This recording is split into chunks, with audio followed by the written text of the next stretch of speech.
Hi, everybody.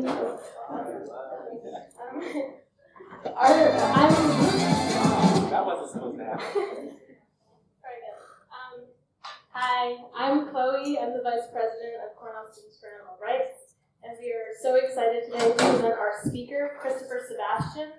Christopher Sebastian divides his time between London and New York City. His background is in journalism and media studies, and he started working more directly in animal rights about 6 years ago. He's on the advisory council for Encompass. He's part-time lecturer at Columbia University and social media director of the Peace Advocacy Network. In addition, he provides writing and research support for a well-fed world. His work focuses on examining the complex relationships between the struggles for animal liberation, Black liberation, and queer liberation. Please welcome Christopher Sebastian. Thank you.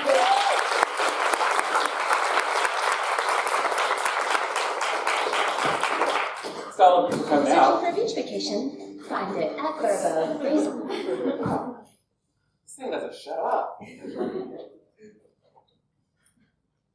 Alright, now I'm going to spend an embarrassing amount of time attaching the microphone to myself. Maybe this won't be so bad. Can everyone hear me okay? Yes. All the folks in the cheap seats? In the back, if you can hear me, put your hands up. Throw your hands in the air, wave your hand. Alright. Cool. Thank you all so much for coming out tonight. Thank you also to Cornell Students for Animal Rights for having me again. And thank you also to the interpreters that we have here, like Lucia and Marika. Thank you again so much for that. Like one of the things that's really important to me is inclusion as much as we can, and the fact that Cornell is also equally dedicated to making sure that we have accessible spaces for people insofar as they're able to do that. That's one of the reasons why I really love coming here so much. So thank you to them, and please give a round of applause to them for being here.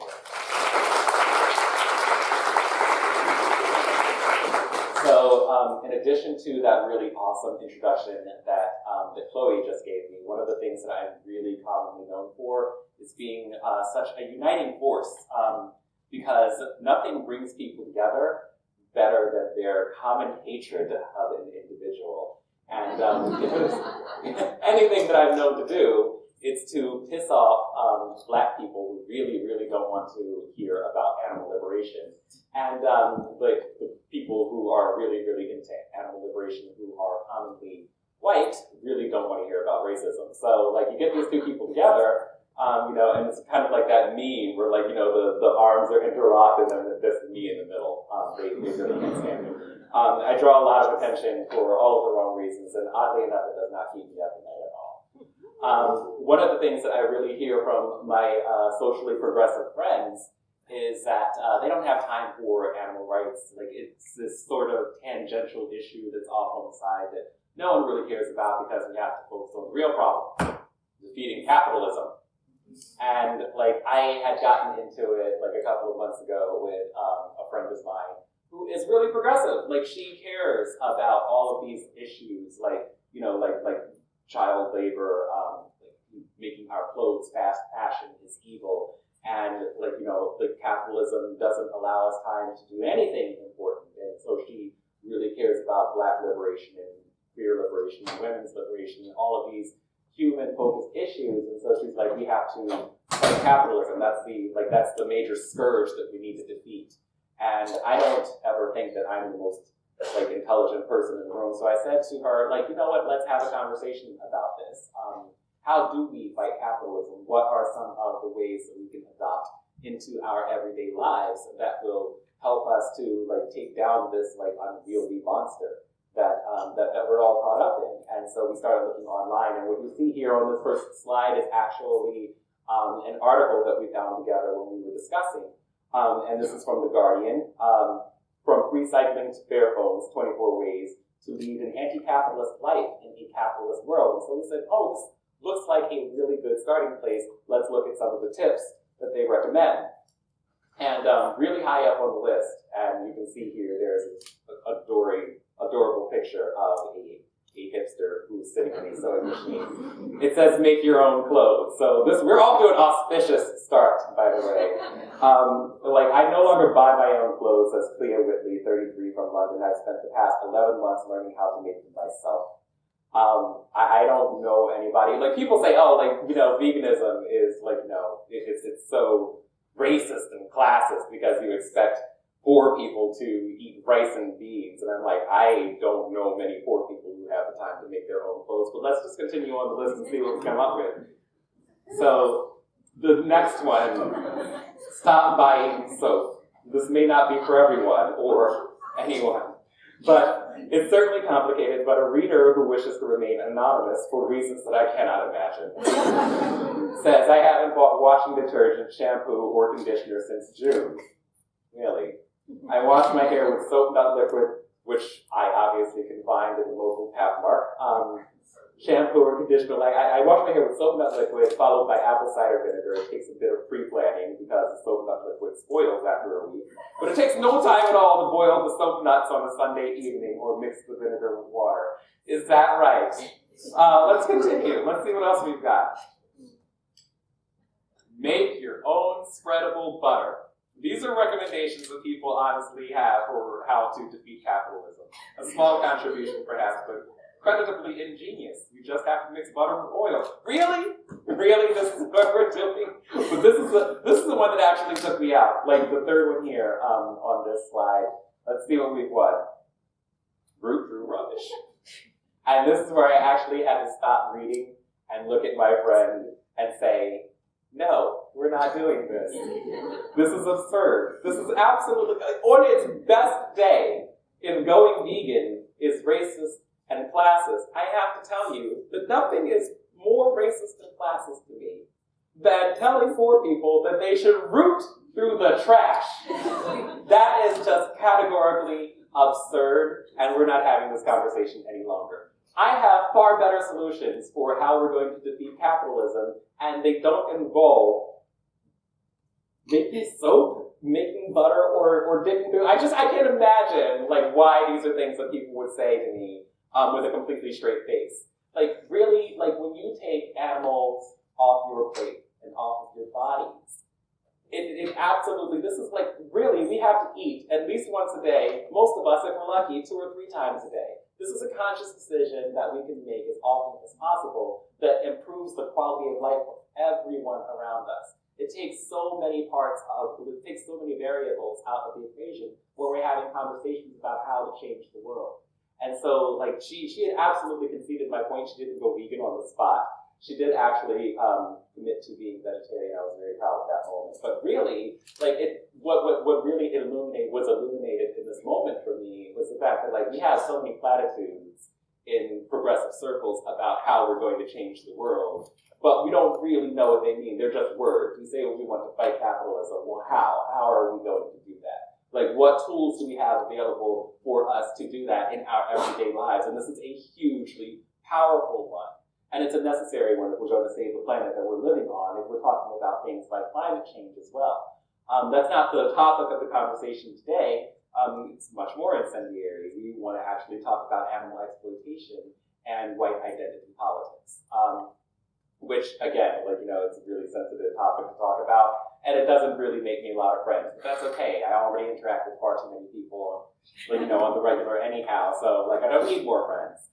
But yeah, like, I actually am going to be doing this lecture this weekend in Berkeley at the Conscious Eating Conference, and I got a lot of pushback. I can't imagine why, but this was just a really necessary thing for us to talk about, and particularly this day and time, like the current political climate that we're living in, it really begged me to explore this topic in depth, because there is a lot of overlap between, like, animal exploitation and white national identity in particular in our country today. And like, I actually was going to start with, like, you know, some of the ways that people were coming for me when it was announced that this lecture was going to be part of the conference this coming weekend. People were like, oh, this doesn't have anything to, this is just a diversity agenda that's being pushed too far. This doesn't have anything to do with animal rights. race is a completely separate issue. And I understand that a lot of people have arguments for compartmentalizing different social justice issues. But really, these things have a lot to do with each other, and we need to recognize the importance of commonality between different issues rather than trying to compartmentalize them so much. This first slide here actually was it was my introduction to wanting to explore this in greater detail. This is an image from the CPAC 2019, the Conservative Political Action Conference. What you're looking at is former White House staffer Sebastian. And at CPAC, seemingly people, and in particular Republicans, they just couldn't stop talking about meat for some reason. Sebastian is actually saying here in this quote, they want to take your pickup truck. They want to rebuild your home. They want to take away your hamburgers. I had written an entire essay about this. He shouted from the lectern, this is what Stalin dreamt about, but never achieved. You are on the front lines of the war against communism coming back to America under the guise of democratic socialism. I thought that this was particularly hilarious because if he knew anything about Stalin at all, it's that Stalin had sent emissaries to the United States to study food production, and when they returned, he actually had implemented the mass production of hamburgers in his own country. And so not only is Sebastian Gorka wrong, he's talking about this in a completely bizarre way. When he says they want to take away your pickup trucks and rebuild your home and take away your hamburgers, he's talking about these boogeymen that are essentially Democrats, or as I like to call them, normal people who just actually want the world to be better for everyone involved. But he's not the only one. Like I said, several people at CPAC were actually echoing similar sentiments. Jerry Falwell Jr., he said, I have 100 cows. You just let Alexandria Cortez show up and try to take my cows away. And then you've got Donald Trump Jr., who says, I love cows. They're delicious. Mark Meadows says, with this Green New Deal, they're trying to get rid of all the cows. Oh no, they're trying to get rid of all the cows. So much fear-mongering that was going into this.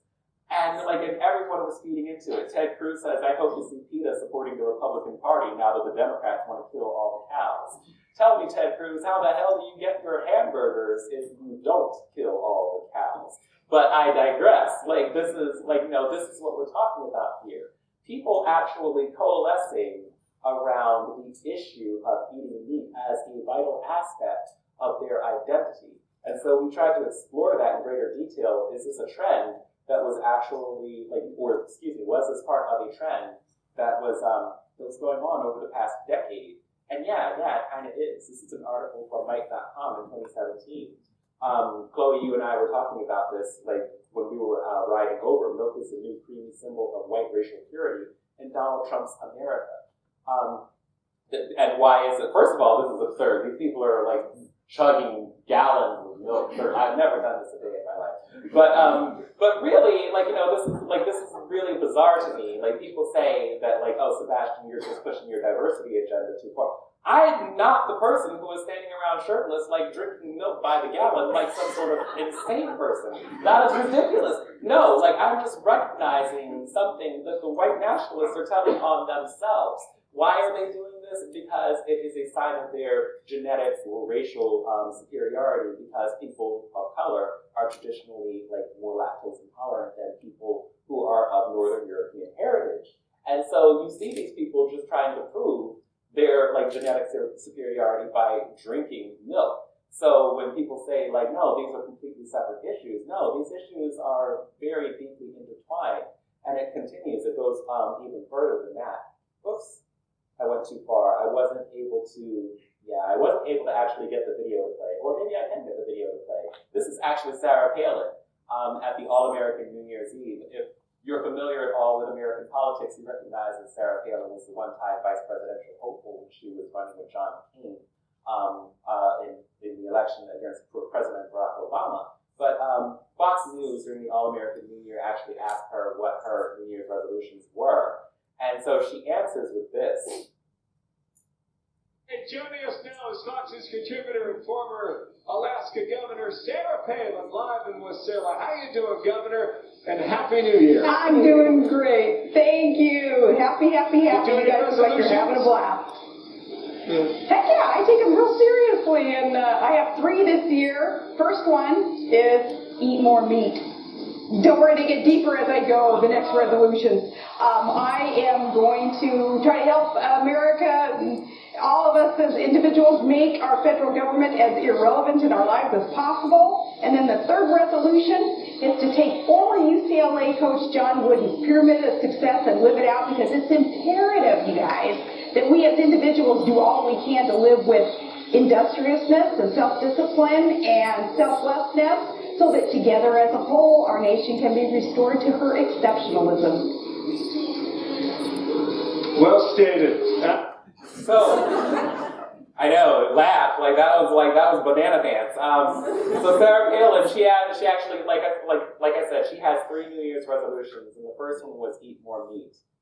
And the second one, and she did get deeper as she went, make the American government as irrelevant to our lives as possible. And then the third resolution, and perhaps the most telling resolution, was to restore America to its exceptionalism. And so why did she start with, there were no rabid vegans around, or any progressive people that were threatening her. Why did she start with eating more meat? Why is it important to her to eat more meat? And the reason is, this is like a dog whistle, if I can say dog whistle. I'm not sure if that's no, because that's politically correct for me to say as a vegan myself. But yeah, this is a way of signaling to other white people that this is a sign of solidarity. This is a measure of how we achieve proper whiteness in our culture, in American culture. And it's one of the ways that we show each other that we are true, quote, Americans. It is a way of, quote, owning the libs, if you will. So eating meat is definitely a sign of white solidarity in her eyes and in the eyes of other people who identify with this. And so when we're talking about identity politics, you can't divorce the two, in particular when you're talking about white identity politics. And then, of course, she finishes off by talking about America's exceptionalism. Eating meat paves a path to American exceptionalism, if you will. And that should be, it's funny, but it's also an incredibly scary thing to see someone talking about. And of course, Sarah Palin is alone. Go to the next slide. There we go. This actually is a story that was from May of this year. It was published in the Daily Wire, which is Ben Shapiro's publication. It's a gunshot billboard mocking the squad sparks outrage.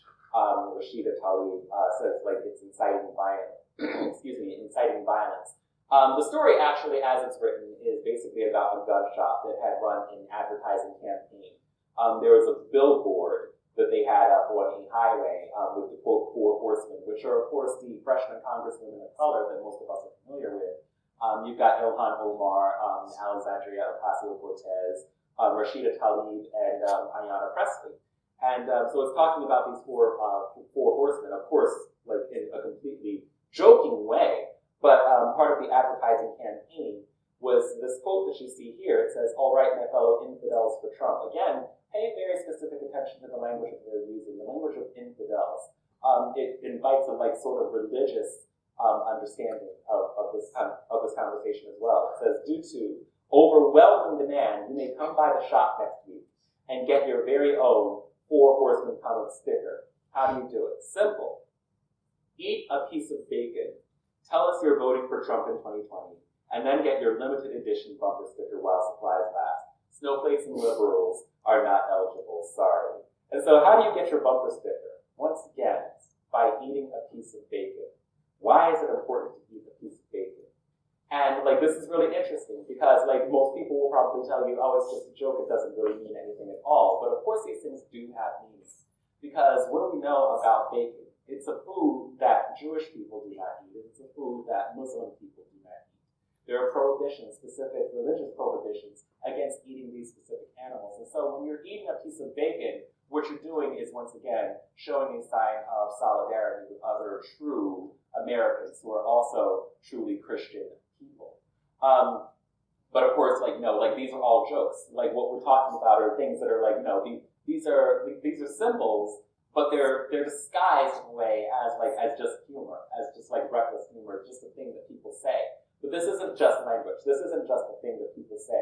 This is part of what people have adopted as aspects of their culture.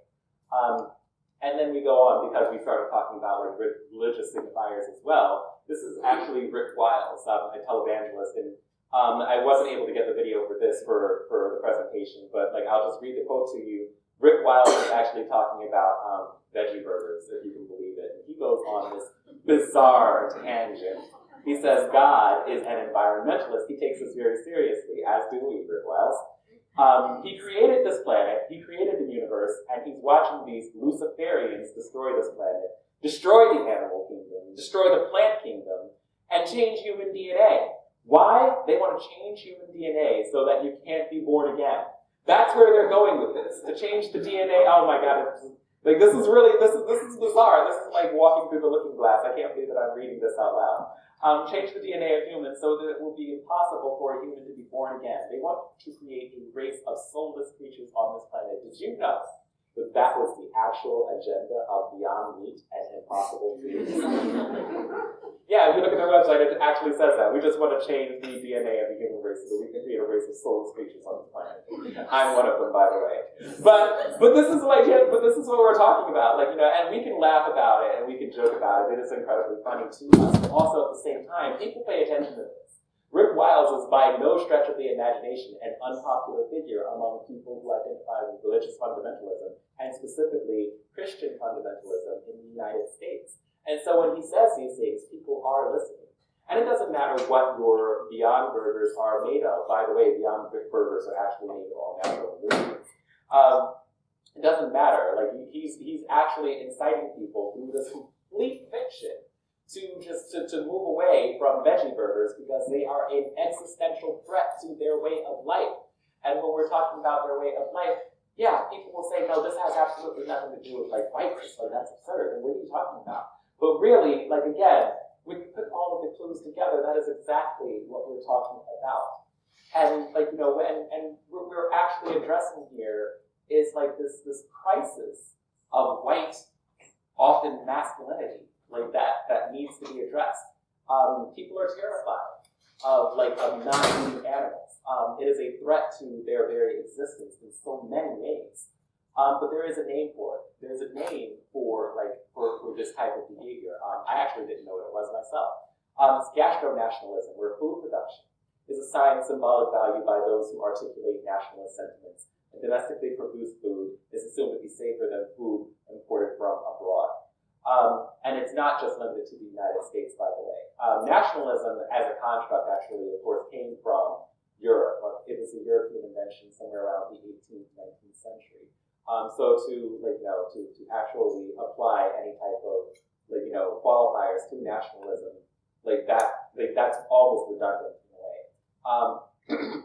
But yeah, what you're looking at in this image is Dutch dairy giant Campina.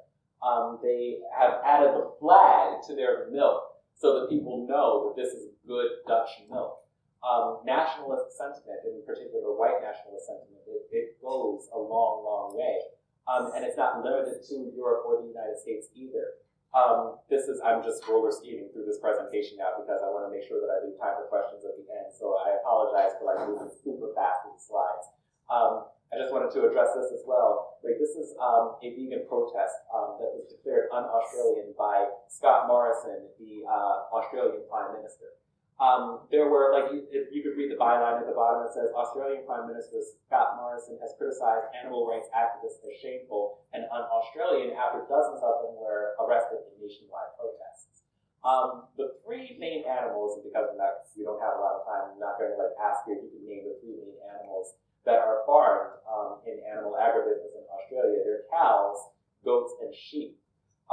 When Scott Morrison says that it's un-Australian to protest the farming of these animals, what Scott Morrison doesn't tell you is that none of these animals are indigenous to Australia. And so when he's actually saying that it's un-Australian, what exactly is Australian identity if he's actually talking about animals that never came from there and had no business there until white people showed up? And so, like, this is unintentionally, once again, telling on ourselves. And I just wanted to throw these out there because, like, I talk about this a lot in different countries, and people think that they're exempt from this type of behavior or that it doesn't apply to them. No, this is a global phenomenon. And, like, and white identity is very closely tied to eating animals and farming animals. But I also want to address the fact that it's not limited specifically to just the eating of animals. This is an article, like, this is a direct quote too, by the way. Animal rights groups are lesbian terrorists who want to take over government. And this is a quote from a trapping advocate. He says, animal rights activists are terrorist groups, mostly led by lesbians, who destroy property and burn down animal research facilities for their cause. And progressives, in their march, once again, toward communism, are trying to ban trapping. They'll get rid of hunting too after they take over the government of the United States. First of all, once again, this is actually part of the agenda. If you go to our website, it's all over there. I love lesbians. They are definitely the leaders of this movement. I think that he's absolutely right. I have no idea how he got a hold of the manifesto. But he's definitely onto something here. But yeah, and so this isn't just specifically only about, like, the eating of animals, the use of animals in any way, the use of animals as textiles. People are deeply threatened by this. And anyone who, when we're talking about identity politics, it's impossible to get away from the us versus them dichotomy. Everybody who is not part of, the capitalist patriarchy, if you will, the white male patriarchy, these are part of those progressive circles that, that are trying to take something away from us. And once again, the fear-mongering around leading us down a path toward communism, which, again, was one of the images that was, invoked over and over and over again at CPAC last year. As we continue through this, I'm only going to go for about 10 more minutes. I'll skip a few slides. But there are also specific archetypes that people invoke when they have conversations about who is a proper American. The American cowboy is one of those. The story of the cowboy begins as the Civil War ends. After the war, cattle were in considerable demand, and Texas was the home of most cattle ranches. Texas would eventually be the leading supplier of beef for most of the country. Happening simultaneously was the opening of the frontier and the shift west for settlers. The cowboy's job was to herd and transport cattle from ranch to market.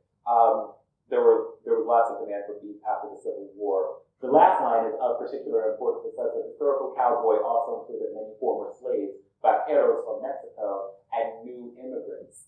So how do we come from a place where, the people who were primarily cowboys were, former slaves, vaqueros from Mexico, and new immigrants, to this as the archetypal image of the American cowboy? It's a very interesting journey. The American cowboy exists on three distinct levels. The historical level, about which the average American cares and knows no more than he does about any other phase of non-military or non-political history. The fictional level, in which the cowboy occupies a not quite respectable but highly popular position. And this is most important, the folklore level, on which the cowboy sits as an idealized creation of the American folk mind. It is in this way that the cowboy almost becomes an American manifestation of the fabled knight.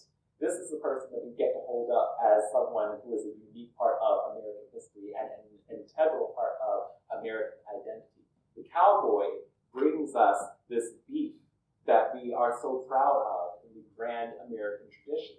And to take that away, to not actually consume that, is distinctly un-American in the racist imagination. And so it's not just the cowboy that we talk about here in these endearing and often idealized ways. It's the American farmer as well. How often do we hear our politicians on both the left and the right actually have this idealized archetypal image of the American farmer that is wholesome, that is patriotic, that is, again, nationalistic and sort of jingoistic. But when we talk about the American farmer, we're very rarely talking about the people who bring us our broccoli and our kale. No. The American farmer is the person who has all of these beautiful animals around them.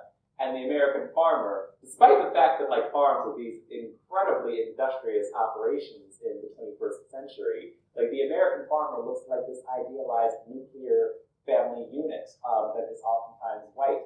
Not at all what farms actually look like, that actually have primarily people of color working in them. these factory operations that are incredibly dangerous, toxic places for people to live in and work around, or excuse me, to live around and work in. I got that backwards. I get very nervous talking in front of large groups of people.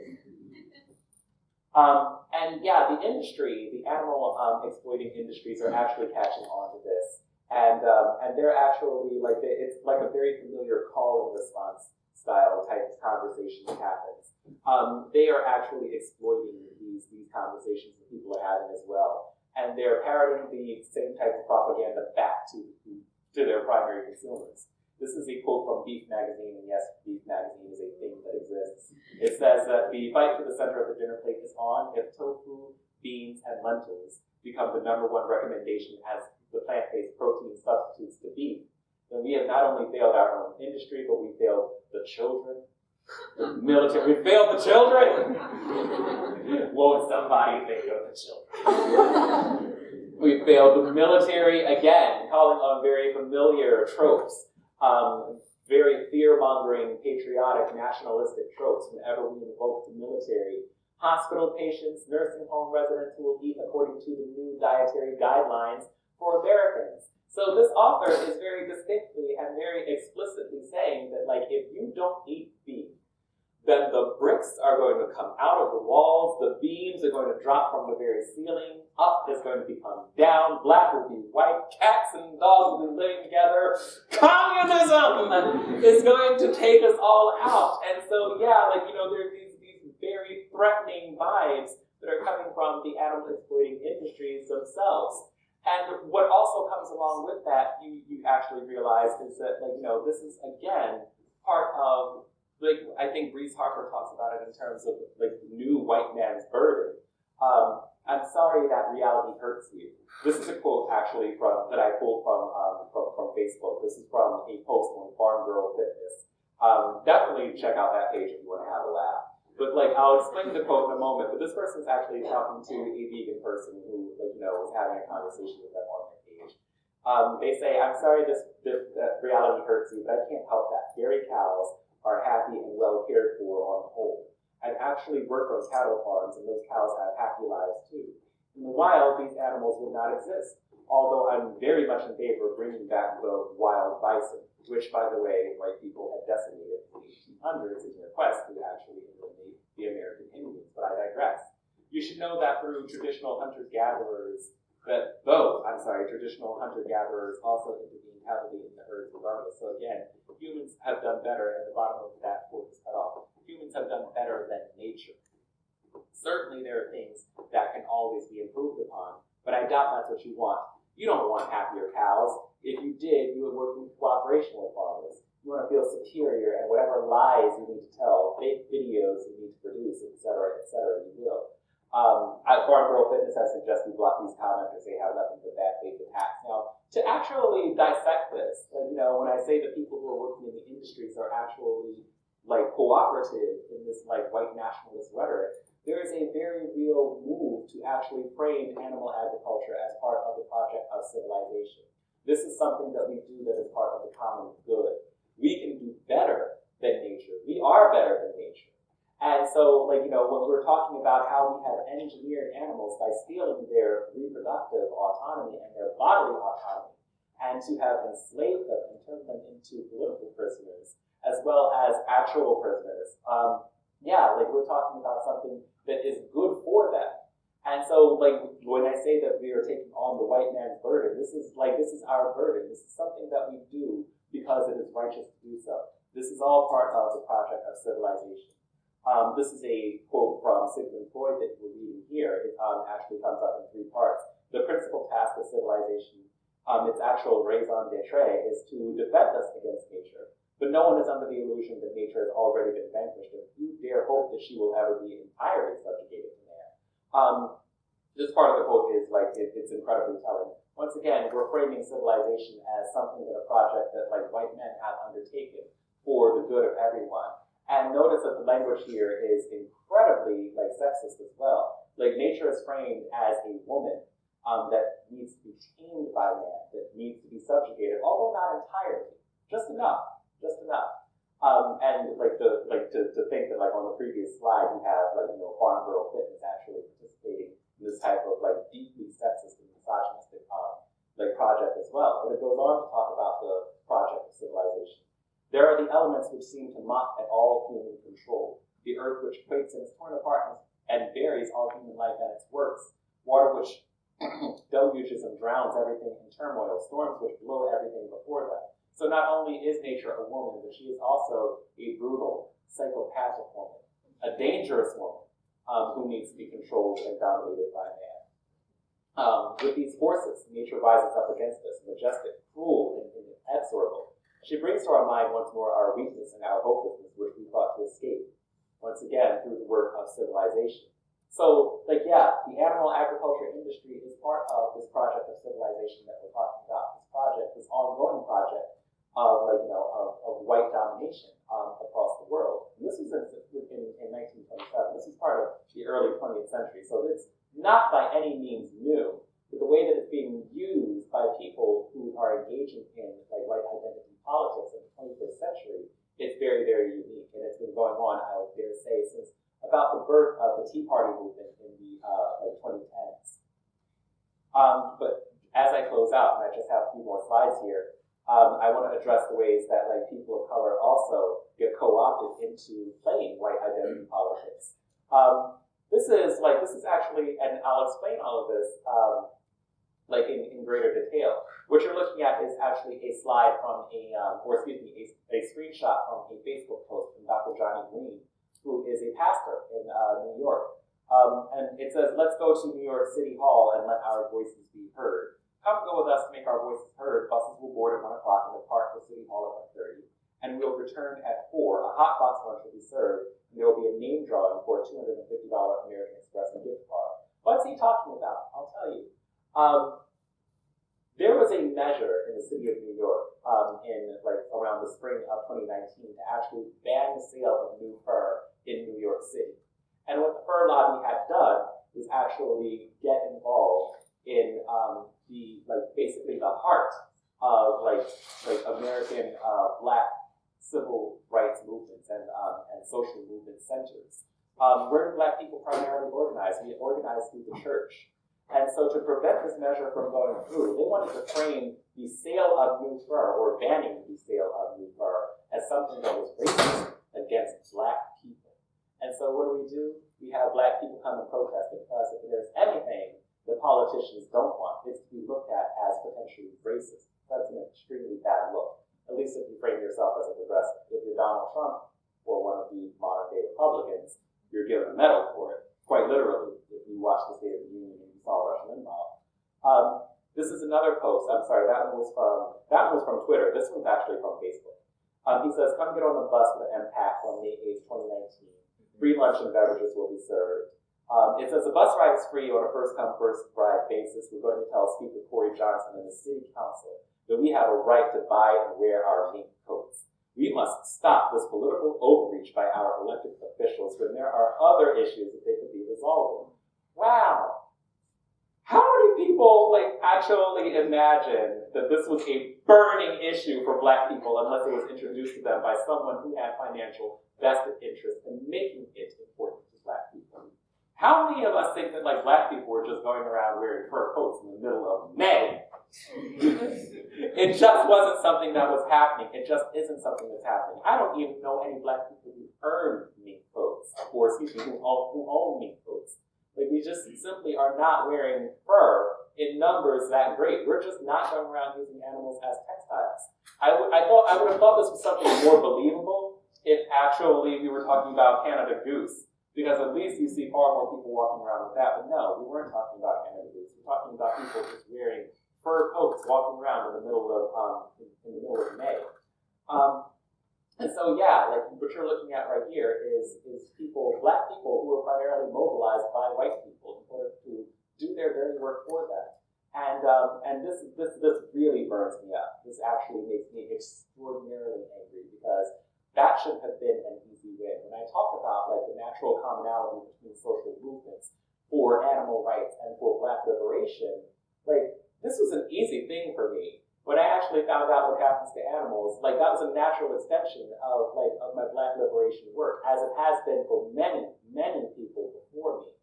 And so this should have been like an easy win to actually get more Black people on our side, but because a large contingent of the mainstream animal rights movement is not really as invested in us as I would like them to be, like you just basically offer our natural allies up to people on the other side, and they welcome with very, very open arms.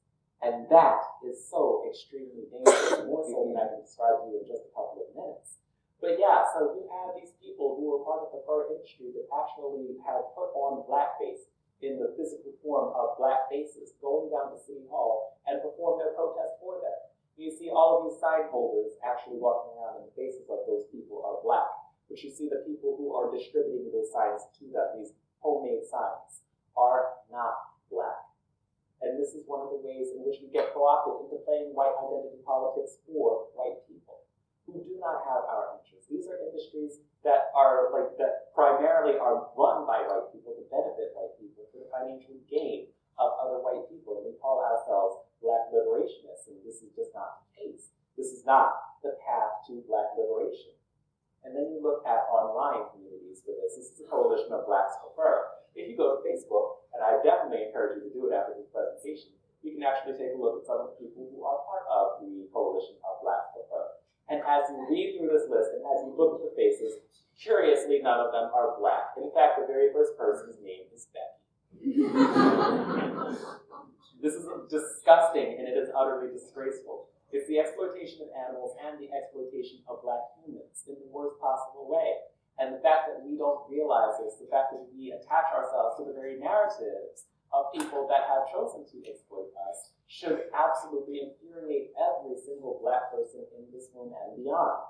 But yeah, we have unfortunately become very invested in aspects of white identity in this, in the American culture that we live in. But I just want to tell people as we close out, and we've only got 3 more slides, that we have a long and very proud history of Black liberation and animal liberation, sharing that commonality and expressing it very, very vocally. This is actually a quote from Janine Africa, who is part of the Philadelphia Wolf Organization. And some of you who have heard me speak before have heard me talk about Wolf. This quote actually says, "We demonstrated against puppy mills, zoos, circuses, any form of enslavement of animals. We demonstrated against 3 Mile Island and industrial pollution. We demonstrated against police brutality, and we did so uncompromisingly. Slavery never ended. It was just disguised." I had actually written an essay in homage to that quote from Janine Africa. The Philadelphia Wolf Organization was a Black liberation group in the 1970s and 1980s that was in Philadelphia. These people were mostly vegan, and they had adopted a back-to-nature lifestyle. And they had a philosophy of caring for the vulnerable. From this quote right here, this is from Ed Pilkington, who was writing for The Guardian in 2018. Then there were the dogs. When the 1978 siege happened, a siege against the MOVE organization in their homes in 1978 from the police, there were 12 adults and 11 children in the MOVE house in Powelton Village, and 48 dogs. Most of the animals were strays taken in by the group as part of its philosophy of caring for the vulnerable. Black liberation, animal liberation, the two were as one with MOVE. John Africa was known as the dog man, as he was rarely seen without one. And it really hurts my soul that whenever I talk to a lot of Black people today about the importance and necessity of incorporating animal liberation into our work of Black liberation, they look at me with disdain. They tell me, they're like, "Oh, you want poor people to eat rice and beans. This is racist, and this is classist." And it infuriates me because these people do not understand their own history. This is our history. This is part of Black history. This is important to us. And a Black liberation that does not incorporate animal liberation is incomplete on its face. There, I said it. I know that it's not popular. Like I said, I don't have a lot of friends. That's okay. More vegan pizza for me. I didn't come to make friends. I came to actually speak honestly and authentically to everyone in this room. So there is a very real and present danger that is happening right now all around us. When I tell you that white nationalism and people who engage in white identity politics are using animal exploitation as a means of showing their solidarity, what can we do as an act of political resistance? What can we make ourselves a part of that disassociates and takes power away from those institutions? And I think that being vegan is one of those very, very easy things that most of us can adopt as best we're able to. And so this is the last slide. Solidarity, this is where I always like to close out my presentations. It says solidarity is not a matter of altruism.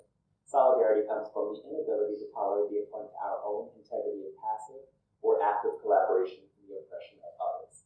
And from the deep recognition that, like it or not, our liberation is bound up with that of every other being on the planet. Like it or not, our liberation is bound up with that of every other being on this planet. So maybe it's not racist to suggest that we can eat more rice and beans in our lives. Maybe we're racist and classist for having thought that we're too good to eat rice and beans. Thank you all.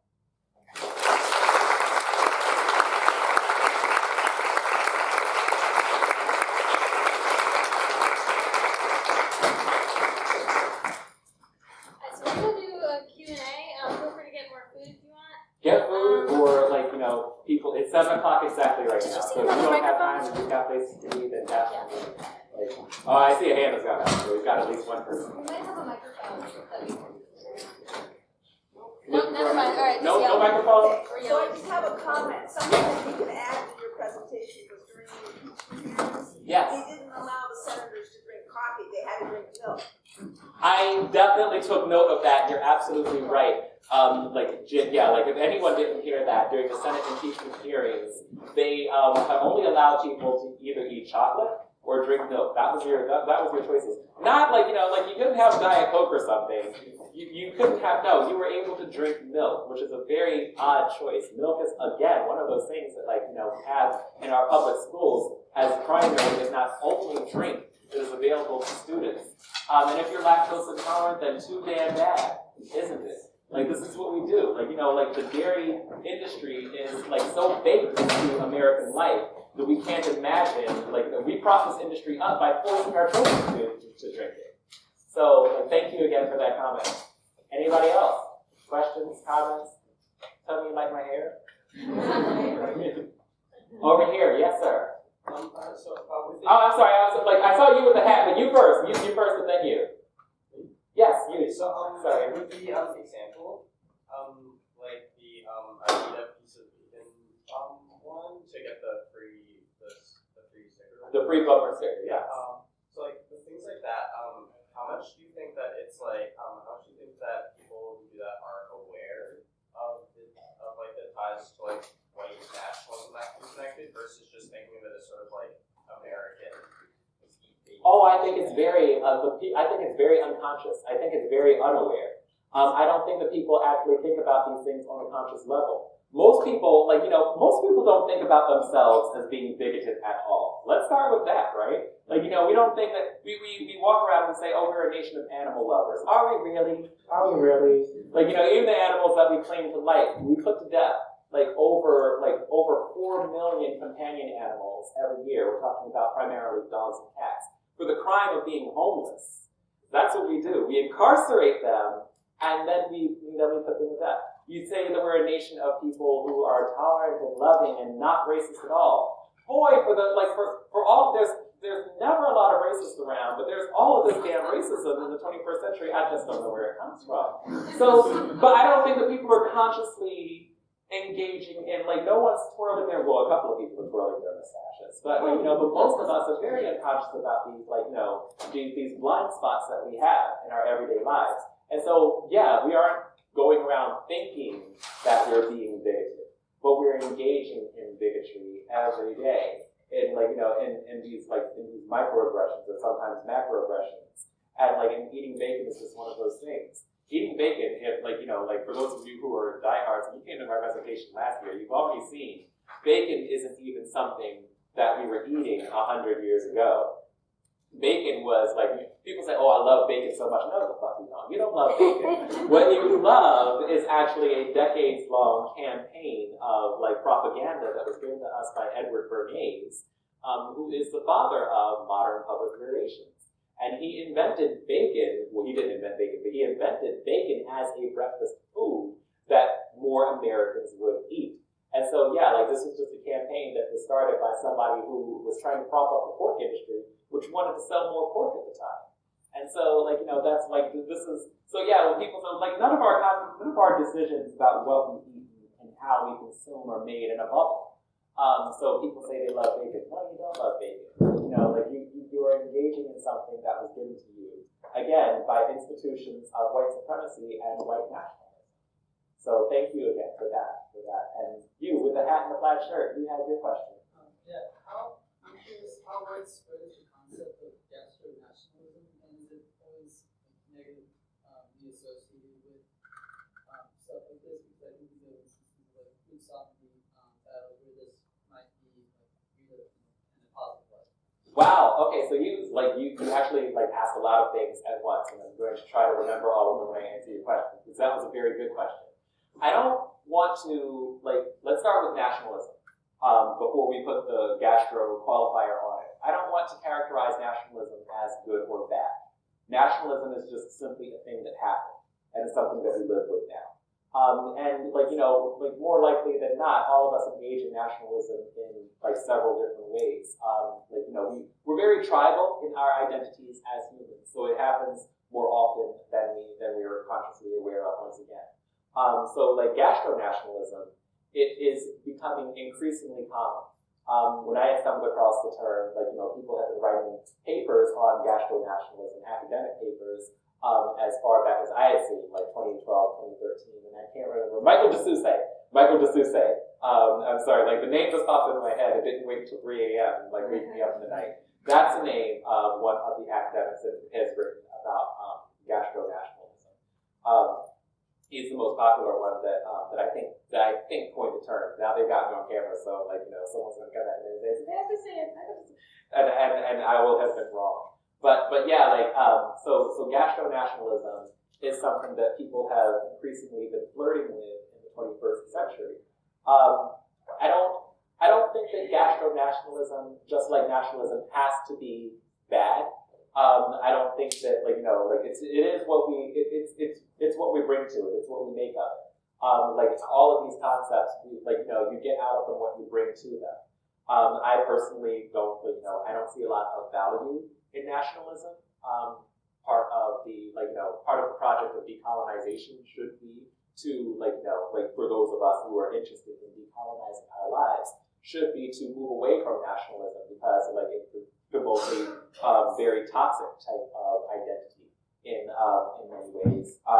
But it's not the fault of nationalism itself necessarily.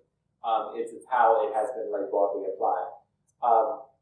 And I'm sorry, there was a third part to your question that you were talking about food sovereignty, I think. Yeah, just the different interpretations that gastro-nationalism have. Yeah, food sovereignty, I think, it's actually a really important tool. Because if we, I'm talking to a group of people who, I'm assuming are, largely progressive themselves.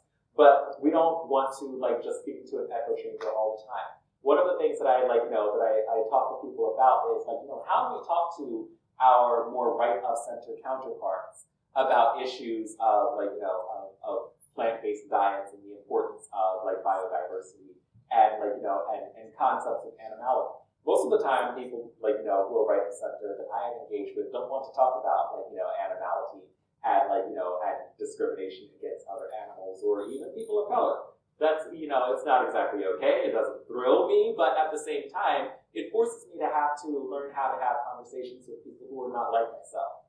And to that end, concepts of food sovereignty actually resonate with them in ways that, all of the other, conversations that we have about institutional violence against animals do not resonate with them. And yeah, what plant-based foods actually do give us is greater food sovereignty. We can produce far more food in the United States if we actually, switch to a plant-based diet. If we talk to people about, about the issue of plant-based eating as a matter of national security, that gets people's attention. If we talk about massive subsidies, like, that we give to the dairy industry and the, and the beef industry, these are things that resonate with people who are more likely to not engage with me on a level in having conversations about animal violence and veganism in the way that I would like to talk about them. So yeah, food sovereignty is a really, really important thing. And I'm really glad that you brought that up, because I don't get to talk about that too often in front of progressive folks. So are there any other questions? Who else have we got? Or you all can clear out and eat the donuts. There's still a bunch of them. Sir?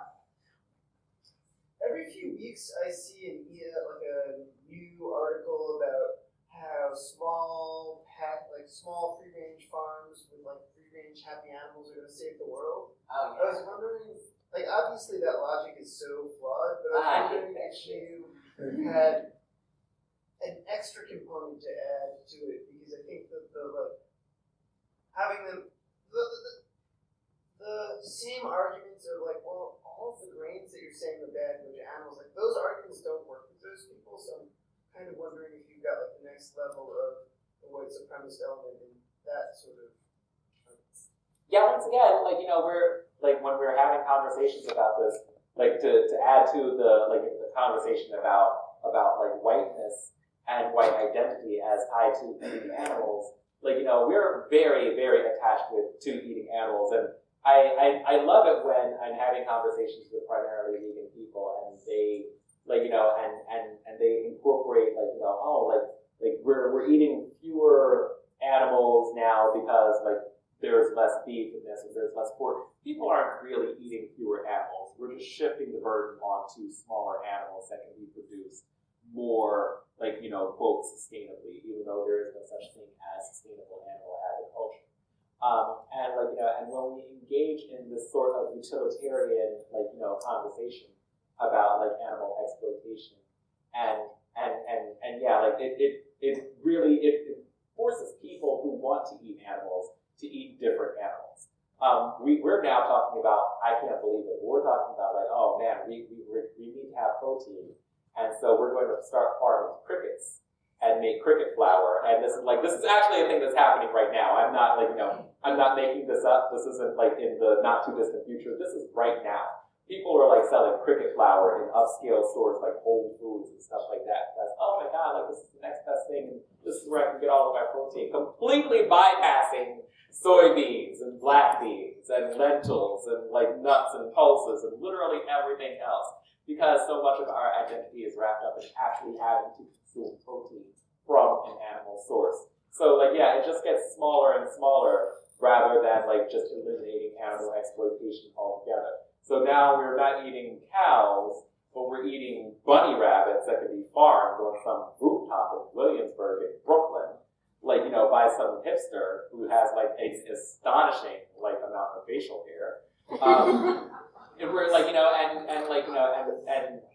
don't know, Becky with the yoga pants is now she's now eating crickets as part of her keto diet, and I'm oh wow, this is where we are. So this is what we're doing now, and yeah, it is it's completely disgusting to me, and I abhor it. So thanks for bringing that up.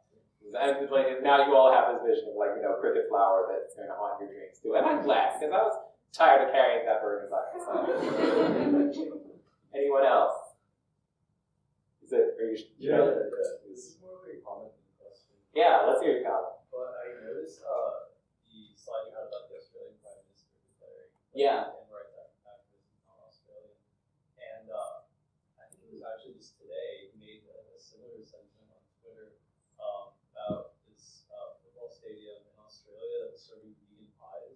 Yes. And he used the exact same phrase. He said people who participated. It's not Australia.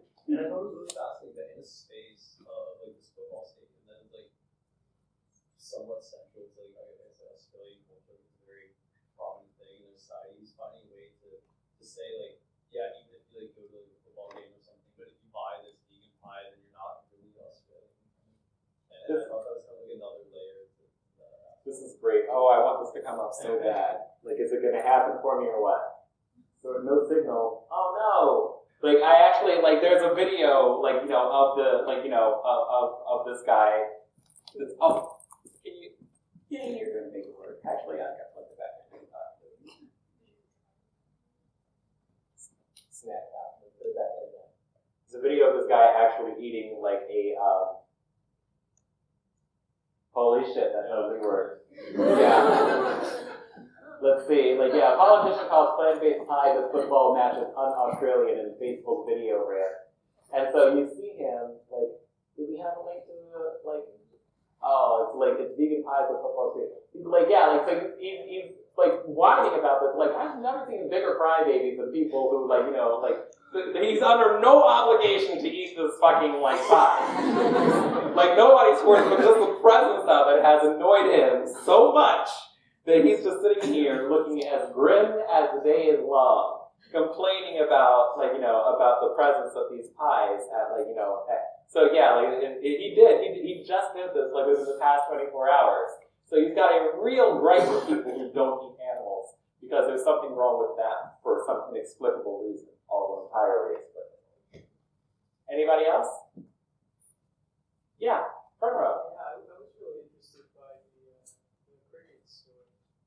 Oh, yeah. Yeah, I wonder, how do you compare a world where, say, people eat 100 cows compared to 10,000 cricket equivalents or 20 chickens?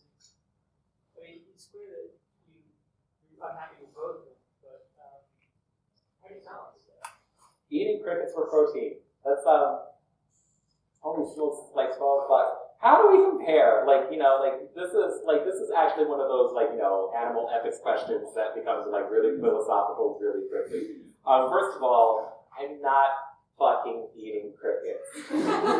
Like, under the best of circumstances, this is just like, you know, like, I can't imagine. And it's not just like crickets either. We're actually talking about getting milk from cockroaches because, like, you know, it's going to be too hard in the future to actually get milk from cows. This is like rows and rows of like Oatly and, like, you know, and like plant-based milk and silk sitting on like the store shelves all across the world. But, like, you know what? Yeah, we're going to actually start, like, you know, getting our milk from cockroaches. Like, yeah, like, from a purely utilitarian perspective, if we believe that, like, insects are animals and these are sentient animals, then, like, we have an ethic of care that we have to apply to them as well. And, like, you know, and I think that most of us do. Like, on an individual basis, I'm not a fan of a lot of mosquitoes. And I'm still working on my personal relationship with spiders, which is not great right now, which I think that's great, but, like, you know, but, like, like, to actually institute, like, you know, the farming of these individuals, like, you know, for absolutely no reason whatsoever, because we don't have protein needs for them on a large scale for human consumption, it's just, like, you know, I would still categorize that as, like, a moral or ethical wrong. So yeah, like, on an individual basis, wouldn't do it. On an institutional basis, like, you know, like, it's like, I just, like, I can't even, and yet we're selling it. Like, first of all, it's also really expensive right now. Like, 4 ounces is $12. There's a lot of things that I would, like, pay $12 for by the ounce that I won't talk about in, like, you know, university setting, but yeah, like, cricket powder is not one of them. And look, it's like somebody has obviously put it into a smoothie with a paper straw, no less. And so, like, yeah, like, it's, and they've declared it superfood. Just like, wow, there's a lot I could say about this, but, like, we won't even get into it. Like, just one more, and then we'll clear out the room. Yes? Do you think this has anything to do with the idea that everyone needs to transition into veganism versus just going all the way? What about the idea of transitioning to veganism? Like, there's, you've seen Game Changer? I have heard of this. Yeah, okay. I didn't see it, but, like... It's a good one. They talk in the end about just sort of convincing your friends just to do like a 1 day a week for vegan. Yeah. Versus just going all vegan all the way. Yeah, yeah. And do you think this has anything to do with that transition period that they have from going to eating red meats like cows and chickens to crickets and I don't. Like, you know, I fully support people transitioning in, like, whatever ways that they, like, you know, that they need to do that. Because, like, it's not an easy leap for everybody. It's going to be a necessary leap if we're going to continue living on this planet, let me tell y'all. But, like, you know, but it's not an easy leap for everyone, like, you know, emotionally or psychologically or however. I don't class this as part of that leap, by the way, though, because, like, you know, this seems to be geared more towards the designer food market.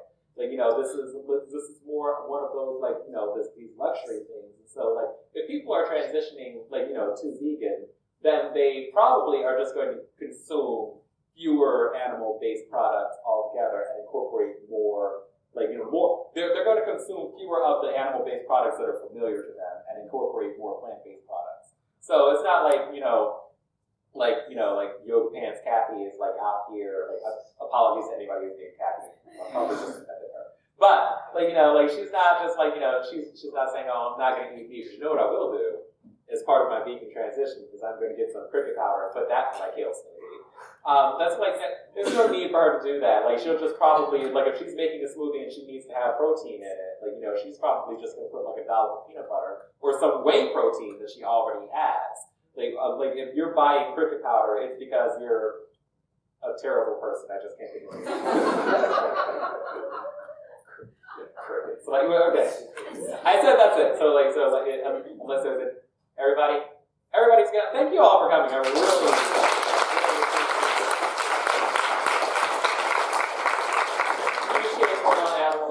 appreciate Cornell Society or animal rights, animal welfare. I can't even. It's getting late. I've been awake for like way too long. But thank you for bringing me out here again.